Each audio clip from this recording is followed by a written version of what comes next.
Bonjour, dans cette vidéo je vais corriger l'exercice 5 de la partie première notion du site internet lelivrescolaire.fr.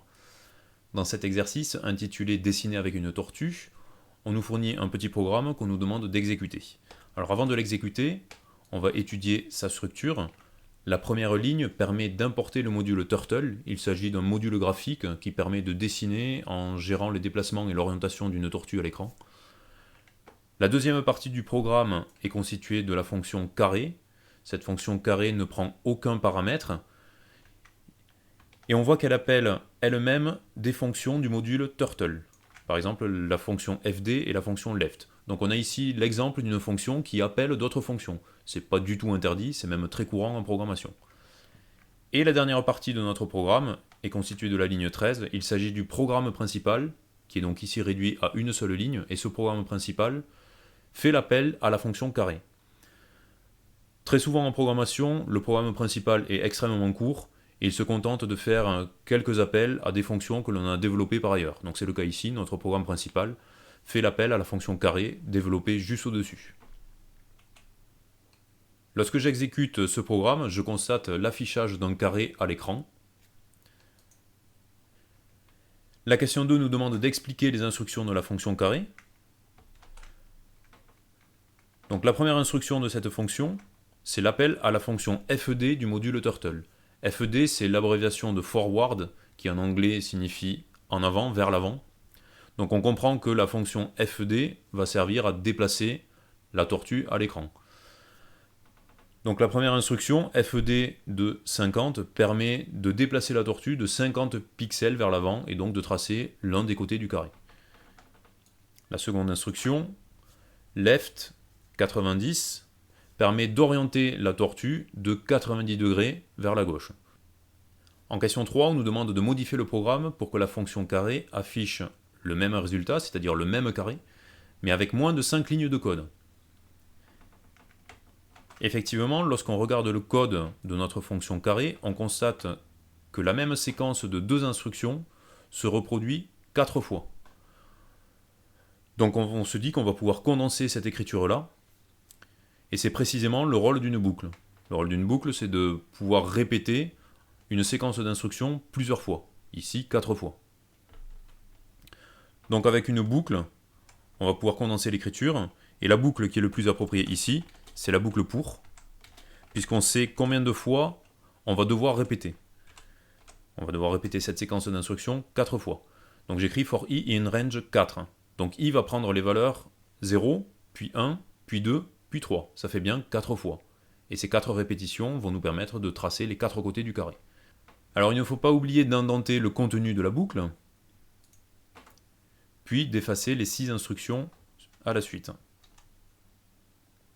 J'exécute mon nouveau programme et je constate que j'ai bien l'affichage du carré que j'avais tout à l'heure. Donc on a conservé le même affichage, mais en condensant un petit peu la fonction. Le but est de rendre le code plus court, plus lisible, et donc de le rendre plus maintenable. C'est souvent la solution que l'on privilégie en programmation. La question 4 nous demande de modifier le programme pour qu'il trace 4 fois la même figure, donc 4 carrés, avec un espace entre chaque figure. Alors on va devoir modifier notre programme, mais il serait assez malvenu de modifier la fonction carré. La fonction carré, comme son nom l'indique, a pour but d'afficher un carré, et c'est précisément ce que l'on a. Ce serait assez peu logique que la fonction carré trace 4 carrés. Donc la fonction carré, on l'a développée, elle affiche un carré, elle marche, elle est fonctionnelle. Maintenant, on ne va plus la toucher. Donc comment est-ce qu'on va faire pour afficher 4 carrés? Eh bien tout simplement, on va appeler 4 fois notre fonction carré dans le programme principal.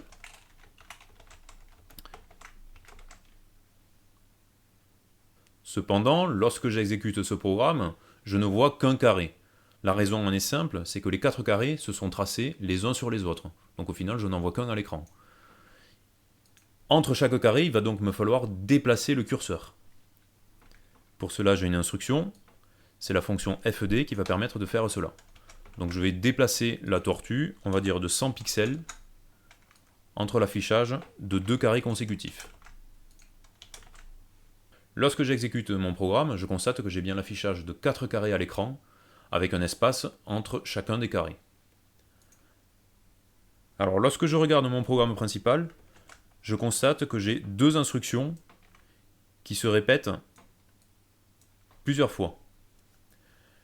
De la même façon que pour la question 3, on va pouvoir condenser cette écriture, on va pouvoir condenser le programme principal au moyen d'une boucle.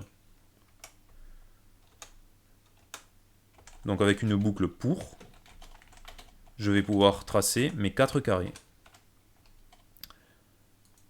L'utilité est la même que tout à l'heure, à savoir rendre le code plus court, donc plus lisible, et donc plus maintenable.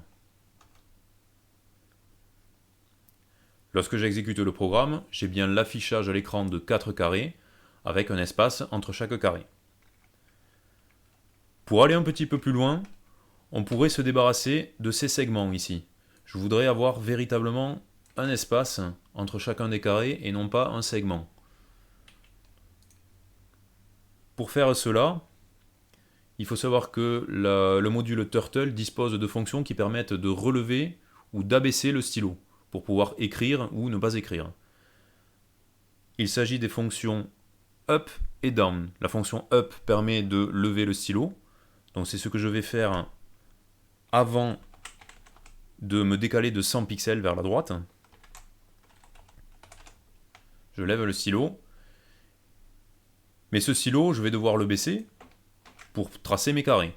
Donc avant le tracé de chaque carré, je vais appeler la fonction down du module Turtle.